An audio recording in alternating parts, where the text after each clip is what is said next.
خوفناک درندے دندناتے پھر رہے تھے، یعنی خوف محسوس ہوا۔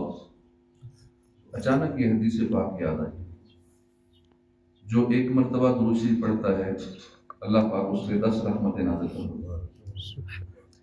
انہوں نے درود شریف پڑھ لیا اور ایک جگہ سو گئے، ساری رات سکون سے گزاری اور کسی درندے نے انہیں چھوا تک نہیں۔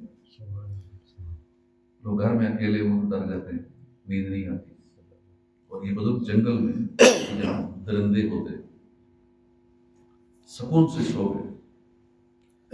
پھر کسی حدیث پاک کے متعلق انہوں نے فرمایا کہ میں نے اس لیے درود شریف پڑھا تھا کیونکہ ایک مرتبہ درود شریف پڑھنے والے پر اللہ پاک کی 10 رحمتیں نازل ہوتی ہیں، اور جب مجھے اللہ کی 10 رحمتیں گھیر لیں گی تو بھلا کسی درندے کی کیا مجال ہے میری طرف آنکھ اٹھا کر بھی لے۔ یہ سب ایمان کی پختگی پر منحصر ہوتا ہے۔ آپ نے بزرگ کے ایمان کی پختگی ملاحظہ فرمائی۔ ہماری حالت یہ ہے کہ ہم الحمدللہ مومن تو ہے، لیکن ہماری توجہ ظاہری اسباب کی طرف زیادہ ہوتی ہے۔ ہم کو وظیفہ پڑھتے ہیں تو ساتھ کہتے ہیں چلو احتیاطاً ساتھ بھی کر لیں، ہو سکتا ہے اس وظیفے کا فائدہ ہو یا نہ ہو۔ ہمارا ایمان بھی ڈگمگایا رہتا ہے، جس وجہ سے ہمیں فائدہ نہیں ہوتا۔ اللہ پاک ہمارا ایمان پختہ فرمائے۔ شعبان ویسے ہی درود پاک کی کثرت کا مہینہ ہے، اس مہینے میں تو اور زیادہ درود پاک پڑھنا چاہیے۔ صلو علی الحبیب صلی اللہ تعالی علی محمد صلی اللہ علیہ وآلہ وسلم۔ 10واں پارہ سورہ توبہ آیت نمبر 77، 78 اور 79 کا ترجمہ تفسیر سنیں۔ اعوذ باللہ من الشیطان الرجیم، بسم اللہ الرحمن الرحیم۔ فأعقبهم نفاقا في قلوبهم إلى يوم يلقونه بما أخلفوا الله ما وعدوه وبما كانوا يكذبون۔ اللہ کے نام سے شروع جو ہے مہربان رحمت والا۔ فأعقبهم، تو اللہ نے ان کے انجام کے طور پر ڈال دی، نفاقاً فی قلوبہم، ان کے دلوں میں منافقت ڈال دی ان کے انجام کے طور پر، الی یوم یلقونہ، اس دن تک جس دن وہ اس سے ملیں گے، بما اخلف اللہ، اس وجہ سے کہ انہوں نے اللہ کی خلاف ورزی کی، ما وعدوہ، اس کی جو انہوں نے اس سے وعدہ کیا، وبما، اور اس لیے کہ کانوا یکذبون، وہ جھوٹ بولتے رہے۔ الم یعلموا ان اللہ، کیا انہیں معلوم نہیں تھا کہ اللہ یعلم سرہم، جانتا ہے سرہم، ان کی چھپی بات، ونجواہم، اور ان کی سرگوشی، وان اللہ علام الغیوب، یہ کہ اللہ تمام غیوب کا، غیبوں کا جاننے والا ہے۔ الذین یلمزون المتطوعین، وہ لوگ جو یلمزون، عیب لگاتے ہیں، متطوعین، خوشی سے صدقہ دینے والوں پر، من المؤمنین، ایمان والوں میں سے، فی الصدقات، ان کے صدقات میں، والذین لا یجدون، اور ان لوگوں پر جو نہیں پاتے، الا، مگر، جہدہم، اپنی محنت اور مشقت کی مقدار، فیسخرون منہم، پھر ان سے ہنسی مذاق کرتے ہیں، سخر اللہ منہم، اللہ انہیں ہنسی کی سزا دے گا، وَلَهُمْ عَذَابٌ عَلِيمٌ، اور ان کے لیے عذاب علیم ہے، ان کے لیے دردناک عذاب ہے۔ ترجمہ کنز العرفان۔ تو اللہ نے انجام کے طور پر اس دن تک کے لیے ان کے دلوں میں منافقت ڈال دی جس دن وہ اس سے ملیں گے، کیونکہ انہوں نے اللہ سے وعدہ کر کے وعدہ خلافی کی اور جھوٹ بولتے رہے۔ امام فخر الدین رازی رحمۃ اللہ علیہ فرماتے ہیں کہ اس آیت سے ثابت ہوتا ہے کہ عہد شکنی اور وعدہ خلافی یہ نفاق پیدا کرتی ہے، اس سے نفاق پیدا ہوتا ہے۔ ہمارے یہاں یہ روٹین کی بات ہے، وعدہ توڑ دینا، جھوٹی بات کرنا، ڈرخانے کے لیے بس کہہ دینا، وقتی ٹالنے کے لیے، یہ روٹین بنا دی ہے، اس کو معمولی سمجھتے ہیں۔ اس سے دل میں نفاق پیدا ہوتا ہے، بندہ منافق بن جاتا ہے۔ تو مسلمان پر لازم ہے کہ ان باتوں سے اعتراض کرے اور عہد پورا کرے اور وعدہ وفا کرنے میں پوری کوشش کرے۔ حضرت ابو ہریرہ رضی اللہ عنہ سے روایت ہے، نبی اکرم صلی اللہ علیہ وآلہ وسلم نے فرمایا، منافق کی 3 نشانی ہیں: جب بات کرے جھوٹ بولے، جب وعدہ کرے خلاف کرے، جب اس کے پاس امانت رکھی جائے خیانت کرے۔ فَأَعْقَبَهُمْ نِفَاقًا فِي قُلُوبِهِمْ، اس آیت سے 4 باتیں معلوم ہوئی۔ بعض گناہ کبھی بدعقیدگی تک پہنچا دیتے ہیں۔ غریبی میں خدا کو یاد کرنا اور امیری میں بھول جانا منافقت کی علامت ہے۔ آدمی کا ایمان اور تقوی سے محروم ہو جانا بھی عذاب الہی ہے۔ حضور صلی اللہ تعالی علیہ وآلہ وسلم سے وعدہ کرنا اللہ تعالیٰ سے وعدہ کرنا ہے، کیونکہ ثعلبہ نے حضور صلی اللہ علیہ وسلم سے وعدہ کیا تھا۔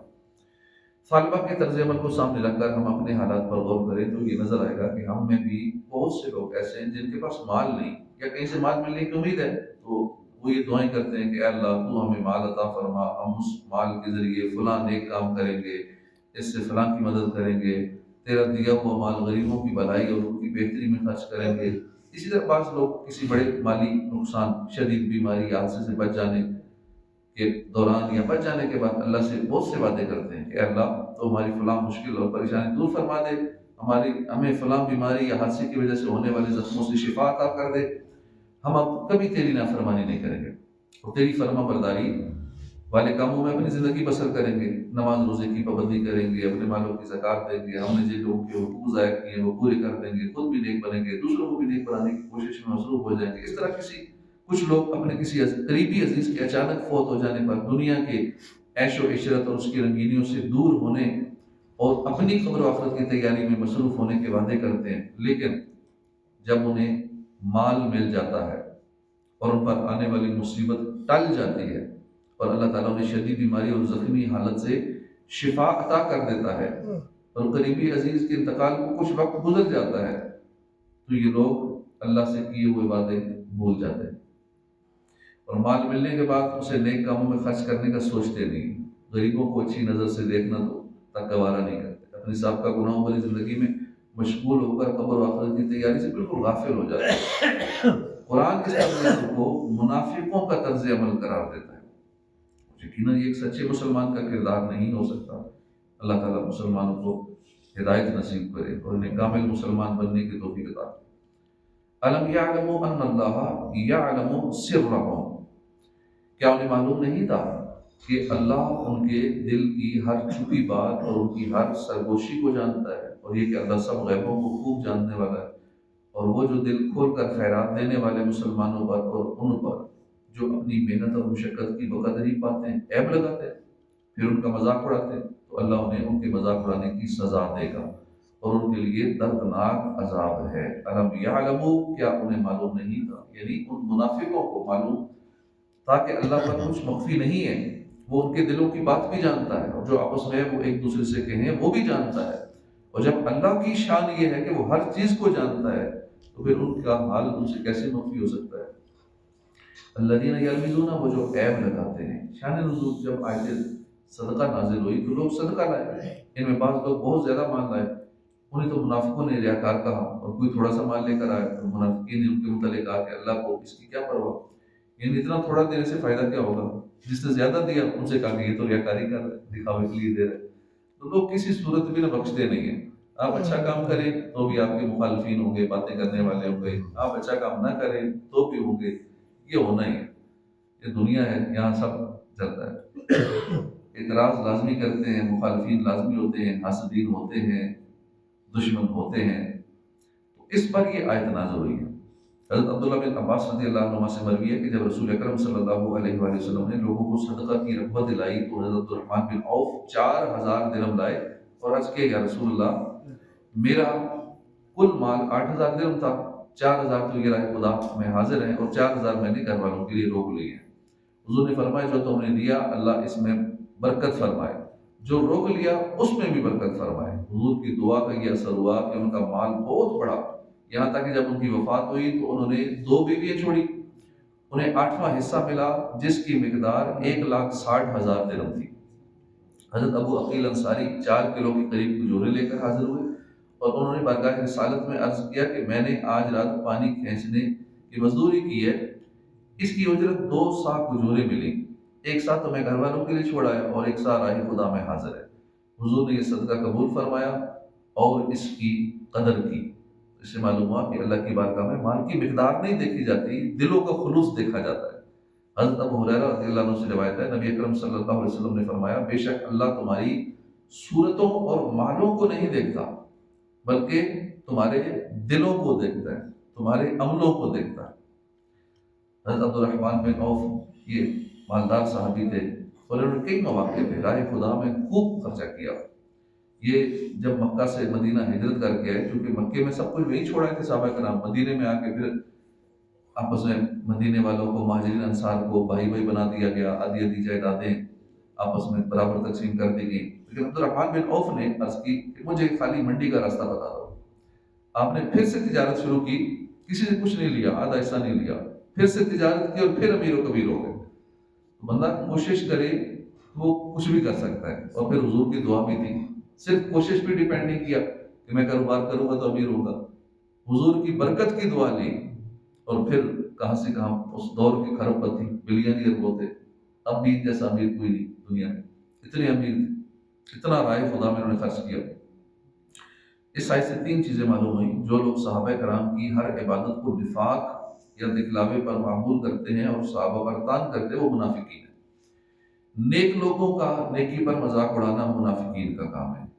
آج بھی بہت سے مسلمان کہلانے والوں کو فلم اور ڈراموں سے تو تکلیف نہیں ہوتی، البتہ دینی شاعر پر عمل کرنے، دینی حلیہ اپنانے، دین کا نام لینے سے تکلیف ہوتی ہے اور اس کا مذاق اڑاتے ہیں۔ نیک کاموں پر تیجا کیوں کر رہے ہیں، 40واں کیوں کر رہے ہیں، میلاد کی محفل کیوں کر رہے ہیں، غریبوں کو دے دیتے، یہ کیوں کر رہے ہیں، سجاوٹ کر رہے ہیں، لائٹیں لگا رہے ہیں، غریبوں کو دے دیتے، اس پہ کتنا شور مچ جاتا ہے۔ اور آج کل پتنگیں اڑ رہی ہیں، کروڑوں روپے خرچ ہو رہا ہے اس پہ۔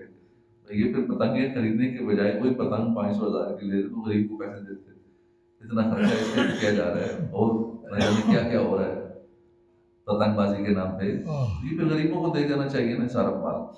تو ابھی اس پہ کوئی بولتا نہیں ہے۔ تو دینی شاعر پر عمل کرنے، دینی حلیہ اپنانے، دین کا نام لینے سے تکلیف ہوتی ہے اور پھر اس چیز کا مذاق اڑایا جاتا ہے۔ اللہ پاک عمل کی توفیق عطا فرمائے۔ آمین۔ بجاہ نبی الامین صلی اللہ تعالی علیہ وسلم۔